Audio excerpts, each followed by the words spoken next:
Hello and welcome to another edition of Kappa Comparison Picks.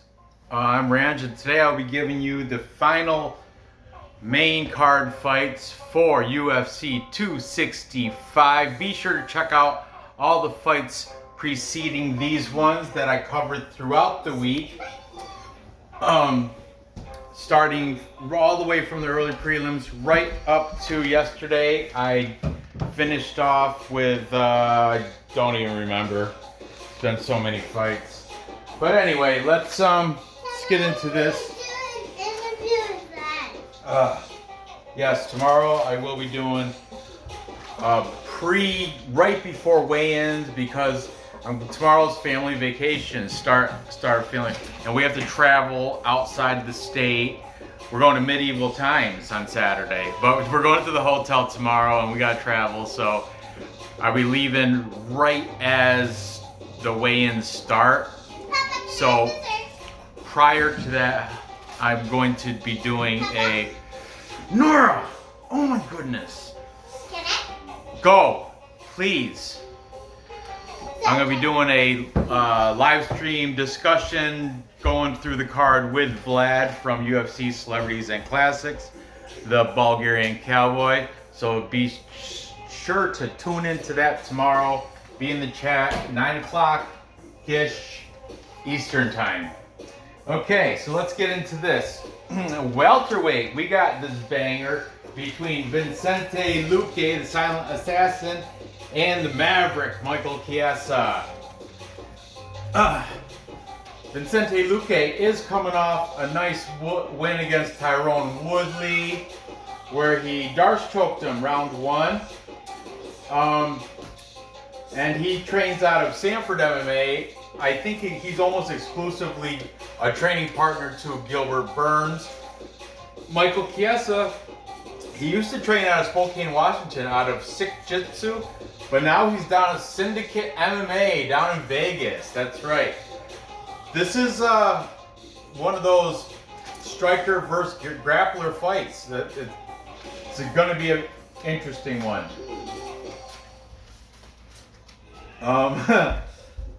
Michael Chiesa is coming off a win against Neil Magny, unanimous decision. I picked him in that fight. I've been a Michael Chiesa fan for quite some time now. Anyway, he comes in here as a slight underdog, but money's been coming in on him because as of just now on BetOnline, he is a plus 102 underdog. However, that did go from a plus 115 it opened up as. So money's been coming in on Chiesa.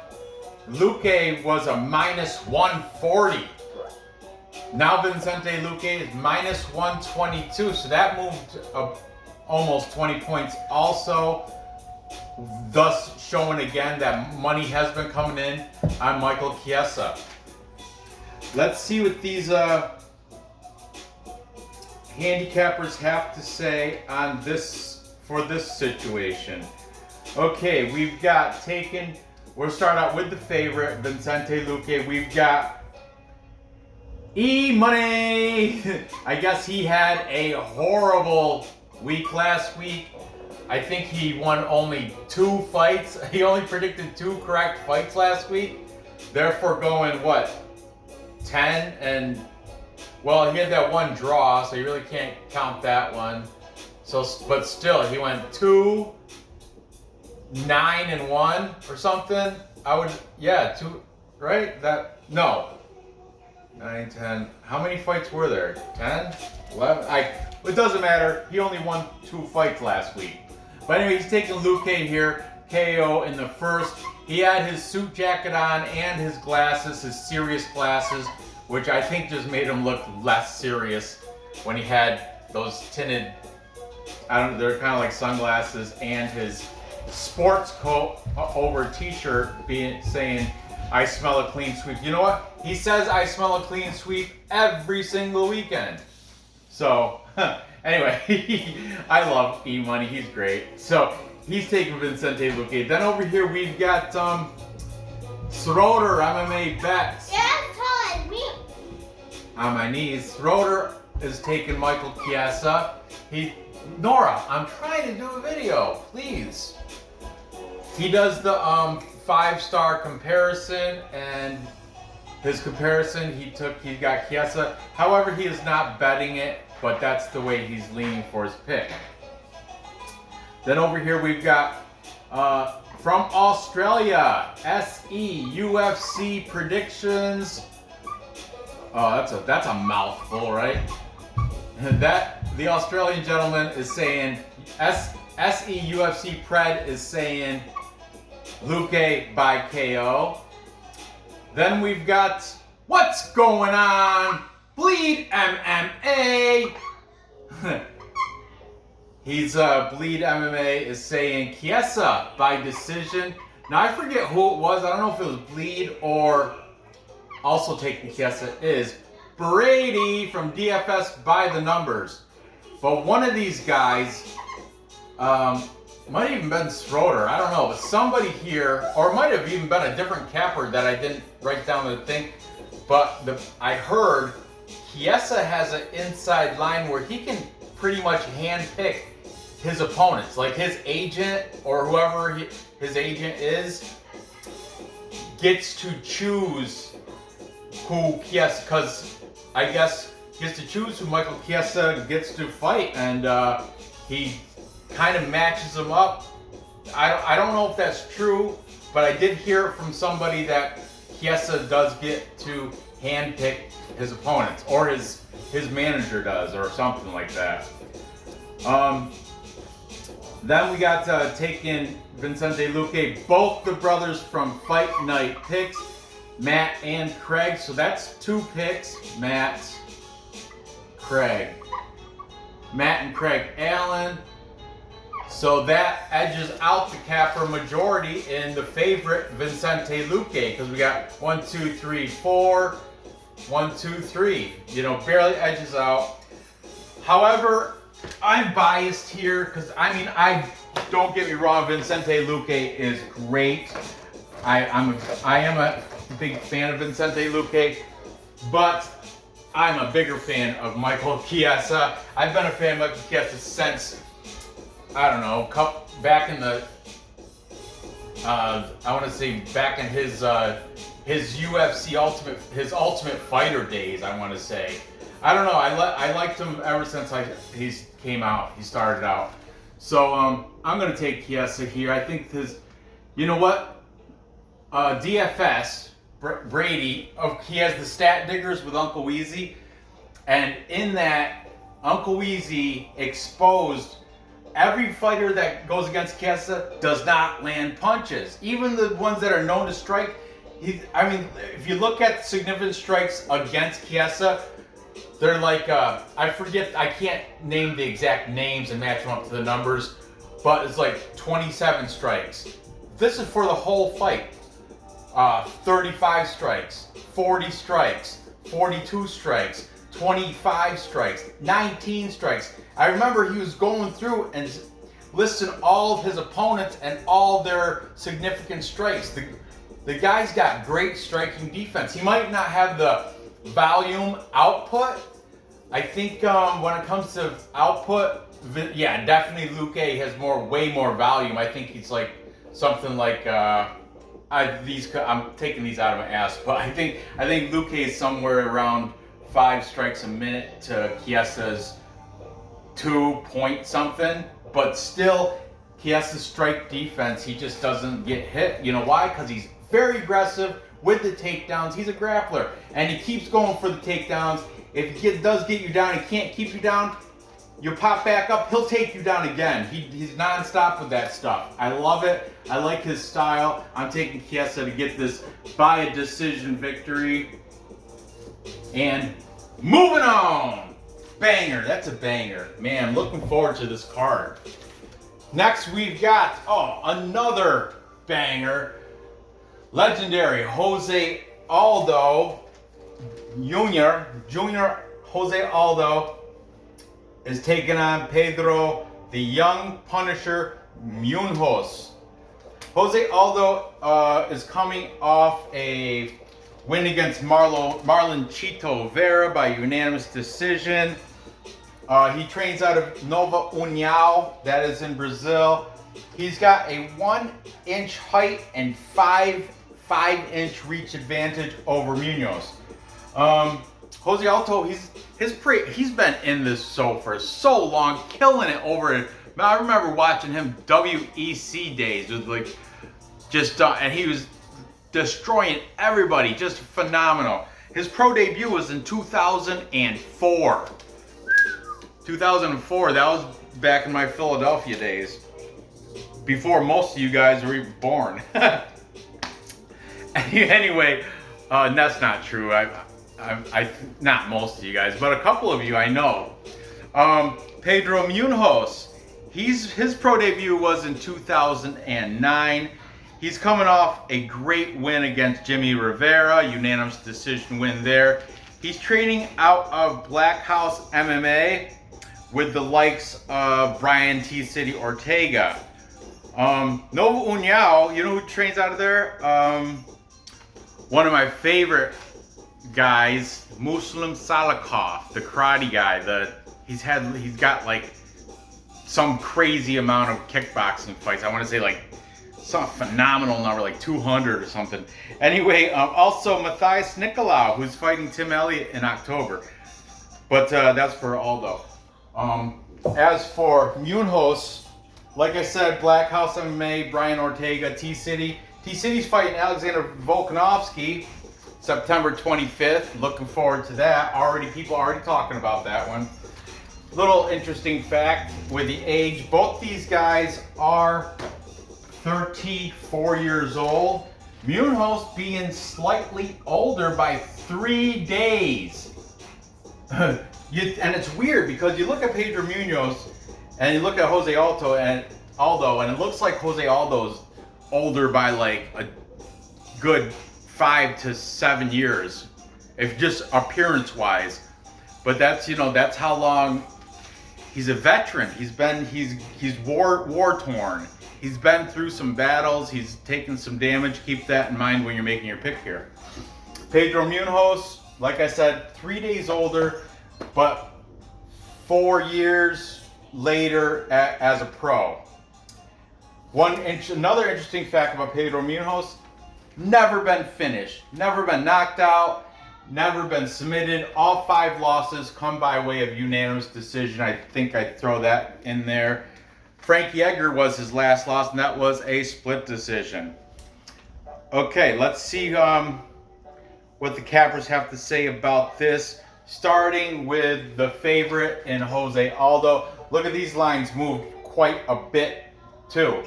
Jose Aldo's minus 116 favorite. You know what he started out as? Minus 140. Kid you not. Minus 140 favorite. Munhoz, he's minus 105. You know where he started out? Plus, as a plus money.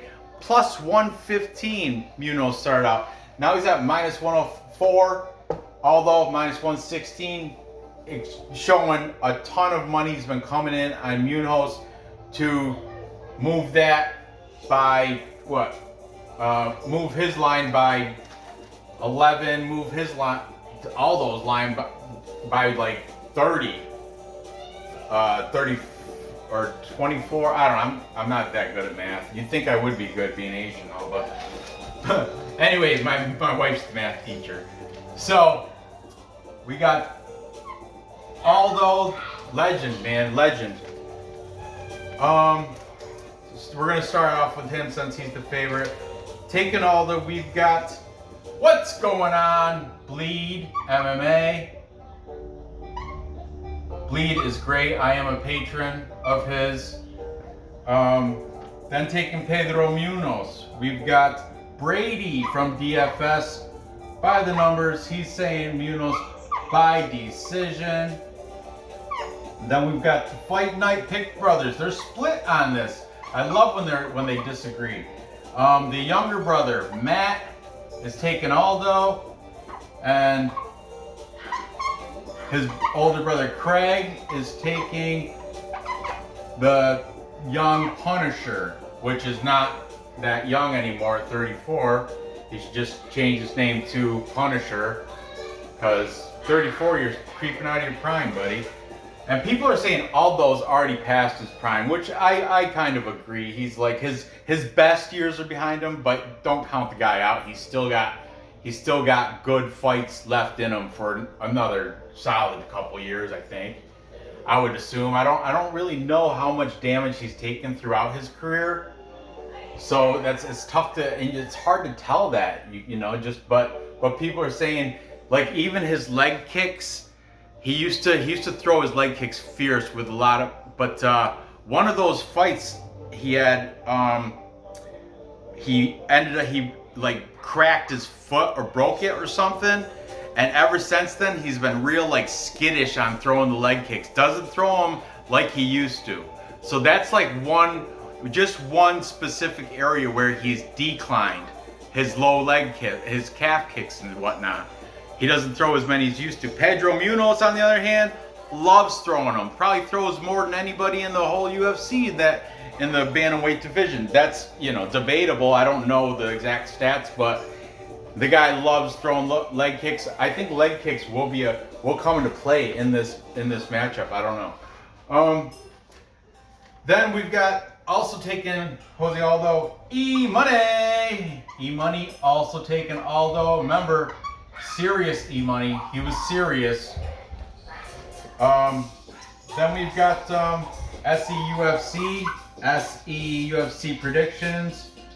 I'm going to see SE-Pred. Okay? He's saying Pedro Munhoz by decision. And finally, for the tiebreaker, we have Schroeder, MMA bet, and he is on board with Pedro Munhoz. Schroeder, he's also in agreement that Aldo's best days are behind him, but I don't know. I'm still I'm on the fence with this, but man, I can't go against Aldo in here, because what was his last loss? Against Petr Yan, ground and pound, round 5. And Petr Yan is one of my faves. I mean, I picked him to win that. I've never bet against Petr Yan. He, the Aljo thing, but I don't want to get sidetracked. But anyway, that's a respectable, everybody loses to Petr Yan. And how Aldo managed to last all the way to the 5th round with him, that was, I think that's an accomplishment in itself. So I'm taking Aldo here, even though I don't. Yeah, I think he's going to get it done by decision, though. Only because Pedro Munhoz has never been finished, and even though I'd love to see Aldo finish him and jump on the cage or run out to the fans. It's going to be in Houston, and he used to do that all the time after victories. Just jump over the cage, out to the fans, let the fans lift him up, and it was awesome. But we'll just go with the decision. He only does the run out if he gets a finish. That's the only way he does the run out to the fans. If it's by decision, he's not gonna, run out and jump into the fans if it's by a decision win. But anyway, moving on to the main event. The Black Beast, Derrick Lewis, one of the most entertaining people behind the microphone when he's being interviewed. Oh, the guy's awesome. He's coming off a great win against Curtis Blades, the wrestler. Uppercut in round 2. He caught him. He was losing right up until he got that, but you know what? That was his game plan all along. That's his game plan every time. He took out Francis Ngannou back in his past. That uppercut, there's nobody that hits harder than the Black Beast, Derrick Lewis, in the UFC. He's fighting out of the Silverback Fight Club in where? Houston, Texas. This is at home, which you'd think it'd be in favor of Black Beast, but if you watch Media Day, watch the Media Day that was on last night. They have the media shoots. He does not want to fight at home because he's feeling the pressure. He's like, win, lose, or draw, I'm going to make sure this is a very entertaining fight. It's not going to go down like Ciryl Gane versus Rosenstruck, where Gane pretty much just controlled him. It was a boring fight. People booed him and stuff. Derrick Lewis will not let that happen. He's going to keep pushing forward, and he knows Ciryl Gane's going to be ready to counter. He knows who is it? John Morgan, MMA junkie, you know, put some gravy on it. Don't, John Morgan will eat it. But anyway, John Morgan asked him if he does win this, where would he like to fight Ngannou? Would he rather go to France, or would he rather stay here in Houston? He's like, I'd rather fight him in Cameroon. He goes, I want to travel. I don't want to fight at home. You know why? Because he's got all the pressure on him, you know, and he'd rather not have that home crowd pressure. And then Morgan asked him, do you think, one of the British media guys asked, do you think that, because they're asking about the local Houston rappers, because he comes out to, what was the guy, Fat Pat. He comes out to a rapper named Fat Pat, and they're asking about other local rappers, and he was throwing out names. Then the guy said, isn't the guy that broke into your car that you knocked out, wasn't he like a local rapper? And he's like, yeah. And he goes, do you think he'll be at the event? He's like, I sure hope he is. And the interviewer's like, he'll probably be going for Ciryl. He's like, I reckon so, or something like that. It was awesome. It was pretty cool. Check out the media day. I'm not going to put the link in the description. They don't need my plug. But anyway, Lewis, man, good on him. He's a plus 285 underdog. Ciryl Gane, he's come undefeated, obviously. Minus 360 favorite. No value in there. And, you know, but he's coming off a win against Alexander Volkov. Unanimous decision. That was a good fight, good win. Fighting out of the MMA factory in France, the former place of Francis Ngannou. That's why I think that fight's going to happen, because they used to be teammates, and now Francis Ngannou left on bad terms. He had like a disagreement with Fernand Lopez, the head coach there at MMA Factory. But anyway, that seems like UFC's kind of gearing to that. But they wanted to throw a fight in with Black Beast at home in his own backyard. So let's see what these cappers have to say in regards to the main event for UFC 265. Great card. Let's see what these guys have to say. Starting with the heavyish favorite in Ciryl Gane, we've got the Australian SEUFC Pred FC predictions. He's saying Gane by decision. Then Schroeder MMA bet, also taking Ciryl Gane. E-Money, confident about Ciryl Gane. You see where this is going, guys. I don't even have to. What's going on? I'm taking Ciryl Gane. Then both the Fight Night Pick Bros, the Allens, I just put Fight Night Picks, and finally Brady from DFS by the numbers. He's saying a knockout in the 4th round. At least he's propping it so you can get a plus number. So that is a full capper consensus. Full capper consensus is what? When other handicappers pick one side.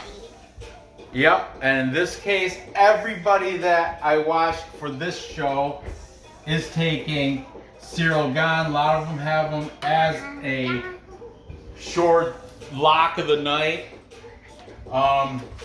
Thing is, for me, I'm taking Gane too, but I'm hedge betting Lewis by knockout, because he does. Look, Curtis Blades. Everybody took Curtis Blades. Everybody thought, you know. And what did Derrick Lewis do? He waited for his opportunity, caught him with that uppercut in round 2, laid him out. And, you know, I seen some people in certain chats that are taking Derrick Lewis, but every capper that I watched, I haven't seen any that are on the side of the Black Beast. Regardless, I haven't watched them all though. But regardless of being home or not, they're going against him. I too am taking Ranch. Ciryl Gane. I think he's gonna get it done by decision. I don't see him knocking out the Black Beast. Not in Houston anyway. Not in his backyard. No way. And I will hedge bet the Black Beast by knockout, because he's not gonna submit him. I doubt he would win a decision at home. But no, you know what's gonna happen? Ciryl Gane's gonna be technical enough to make sure he's winning every round by points, by striking, by control, something. However, there's that chance the Black Beast could catch him just like he did Curtis Blades and get the knockout. That's why I'm going to hedge bet, prop bet the Black Beast, Derrick Lewis by knockout. So to recap, time check. Let's check that time, by the way. Perfect, under a half hour. So to recap, I've got Michael Chiesa edging out a decision victory over Vincente Luque. Then I got Jose Aldo edging out a decision victory over Pedro Munhoz. And finally, I've got Ciryl Gane edging out a decision victory over the Black Beast, Derrick Lewis, in his hometown. However, I will hedge bet Derrick Lewis by knockout because that would be his chance to victory, and I'll throw $10 on that. So there you have it. Gather the info, place those bets, and cash those tickets. And be sure to leave a like. Give me that thumbs up. Come on, guys, give me the thumbs up. Comment on your opinions on who's gonna win this. Everybody's like, oh, Ciryl Gane, all day. Careful. I agree though, Ciryl Gane should win it by all rights, but no value in there. But I will parlay this. I'll parlay Chiesa, Aldo, Gane, throw that in a $10 parlay, and this would be my hedge bet against that parlay. And yeah. So also be sure tomorrow morning, like I said, 9 o'clock Eastern, I'm gonna go over an entire card with Vlad, Bulgarian Cowboy from UFC Celebrities and Classics. If Dave is up, Dave is on the West Coast. He's in British Columbia, Canada, so that'll be 6 a.m., 6 in the morning. I don't know. Dave he got a new day job. He didn't really tell me what it was, but or he might have, and I might have forgot. But anyway, dude's been super hella busy. And plus tomorrow night I'm not gonna be around, so I can't do the after weigh-ins drinking discussion. But thanks for watching. Good luck on these bets, and I will see you next time.